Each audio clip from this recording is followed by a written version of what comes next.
हे मेरे नाथ, मैं आपको भूलूं नहीं। श्री कृष्ण शरणम मम। श्रीमद्भागवत रहस्य के एकादश स्कंद के अंतर्गत उद्धव गीता में आज श्री डोंगरे जी महाराज कहते हैं कि साधक को निरंतर भगवत कृपा का अनुभव करना चाहिए। श्री कृष्ण परमात्मा ने कहा, उद्धव, मैं तुम्हारा धन नहीं अपितु मन चाहता हूँ। सभी में एक ईश्वर का दर्शन करना, अपना मन मुझे दे देना। उद्धव जी ने भगवान से कहा, हे नाथ, मुझे आपके सिवाय आत्म तत्व का ज्ञान और कौन देगा। भगवान ने कहा, उद्धव, मैंने कई प्रकारों के शरीरों का निर्माण किया, किंतु मनुष्य शरीर मुझे अधिक प्रिय है। इस मनुष्य शरीर में जीव तीक्ष्ण और एकाग्र बुद्धियुक्त होकर ईश्वर का साक्षात अनुभव कर सकता है। इस संबंध में अवधूत दत्तात्रेय और यदुराजा के संवाद को मैं आपको सुनाता हूँ। उद्धव, यदुराजा ने दत्तात्रेय जी से ऐसा प्रश्न पूछा। यदुराजा ने देखा कि त्रिकालदर्शी अवधूत ब्राह्मण निर्भयता से विचार कर रहे हैं, सो उन्होंने पूछा, दत्तात्रेय जी, आपके भांति मेरा शरीर पुष्ट नहीं है। जिस काम और लोभ की अग्नि में संसार के अधिकांश लोग जल रहे हैं, उससे आप बिल्कुल प्रभावित नहीं हैं। आप अपने ही स्वरूप में स्थित रहते हैं। आप अपनी आत्मा में अनिर्वचनीय आनंद का अनुभव किस प्रकार कर रहे हैं, कृपया उपदेश करें। दत्तात्रेय जी ने कहा, हे राजन, मैंने जान लिया है कि सांसारिक जड़ वस्तुओं में आनंद नहीं आता। जड़ वस्तुओं में से मैं मन को हटाकर सभी में दृष्टा आत्मस्वरूप में दृष्टि को स्थिर करके दृष्टा का केवल दर्शन करता हूँ। दृश्य में से दृष्टि को हटाकर जो दृष्टा में स्थिर रहता है, उसको आनंद मिलता है। हे राजन, आनंद बाहर के विषयों में नहीं, भीतर है।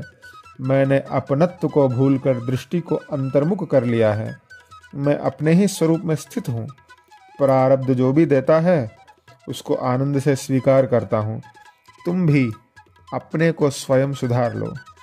दीक्षा गुरु अनेक होते हैं, किंतु शिक्षा गुरु दीक्षा गुरु एक होते हैं, किंतु शिक्षा गुरु अनेक होते हैं। मैंने एक नहीं 24 गुरुओं से ज्ञान पाया है। मेरे गुरु के नाम आदि इस प्रकार हैं। और यहाँ पर कल्पगुरु दत्तात्रेय भगवान ने अपने 24 गुरुओं का वर्णन किया है। डोंगरे जी महाराज कहते हैं, धरती मेरा पहला गुरु है। मैं प्रभात में उसे वंदन करता हूँ। माता की भांति मेरी रक्षा करना। निश्चय करो कि परमात्मा को पसंद आए वैसा ही काम करूँगा। धरती बहुत कुछ सहकर भी सबको सुख देती है। मैंने धरती से सबको प्रतिदिन सब विषय में सुख देने की सद्भाव और सहन शक्ति सीखी है। वायु से मैंने संतोष और निसंगता सीखी है। आकाश ने मुझे सिखाया है कि आत्मा आकाश की भांति अनादि और अविनाशी है। ईश्वर उसी की भांति सर्वव्यापी है। जल से मैंने शीतलता और मधुरता का उपदेश पाया है। जल की भांति साधक को शुद्ध रहना चाहिए। मधुरभाषी शीतल स्वभाव युक्त होना चाहिए। अग्नि से मैंने पवित्रता सीखी है। हृदय में यदि विवेक रूपी अग्नि होगी तो पाप नहीं आएगा। विवेक ही अग्नि है। किसी भी व्यक्ति के दुर्व्यवहार को मन में न रखना। दूसरों के पापों के बारे में सोचना भी पाप है। दूसरे के पापों की बात मन से निकाल दो। विवेकाग्नि में उन्हें जला दो। चंद्र से मैंने क्षमता सीखी है। वृद्धि और त्रास तो शरीर के होते हैं, आत्मा के नहीं। संपत्ति में अपना भार न भूलना और विपत्ति में दुखी मत होना। सूर्य की भांति परोपकारी होना है, किंतु अभिमानी नहीं। एक ही सूर्य के प्रतिबिंब कई जलपात्रों में कई दिखाई देती हैं। आत्मा भी एक है, किंतु विविध देहादि उपाधियों के कारण अनेक स्वरूपों वाला दिखती है। वास्तव में आत्मा उपाधि रहित है। कबूतर के प्रसंग में मैंने यह सीखा कि किसी भी वस्तु या व्यक्ति के प्रति अतिशय आसक्ति नहीं करनी चाहिए।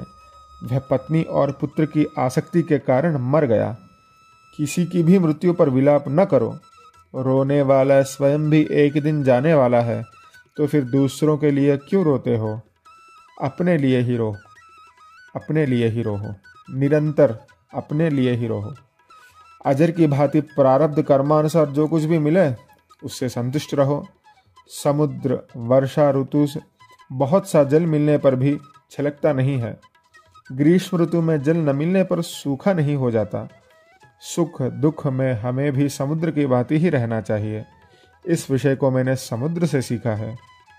इस प्रकार दत्तात्रेय भगवान ने अपने गुरुओं का वर्णन किया और गुरुओं से जो शिक्षा प्राप्त किया उसका भी वर्णन किया। शेष का प्रसंग हम कल सुनेंगे। हे मेरे नाथ, मैं आपको भूलूं नहीं। श्री कृष्ण शरणम मम। श्री हरये नमः।